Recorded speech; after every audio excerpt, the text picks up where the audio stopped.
Sekarang ni, dekat Perak, okey, dekat Perak, hang kata tadi banyak Indian kan yang beli dengan hang RM500,000 ke atas.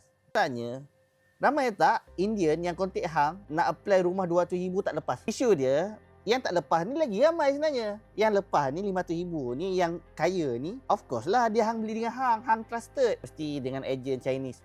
Dan benda tu kita tak adalah marah ke racist ke, tak ada.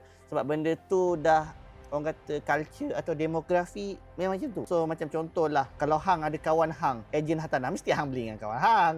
Contohlah kalau aku kan ada bengkel, contohlah pergi bengkel kereta. Kalau ada satu bengkel kereta Melayu yang okey, yang servis bagus, yang laju, tak kena sidai dari pagi sampai petang kan. So konsep dia macam tu tadi, yang Indian tadi tu, dia lebih selesa dengan hang lah cerita dia. Betul. Dia kurang selesa dengan ejen Chinese maybe kan.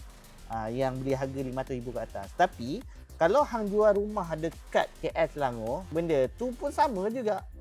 Hang akan nampak banyak gila Melayu beli rumah sebab Melayu-Melayu yang kaya-kaya ni semua dah pindah KL.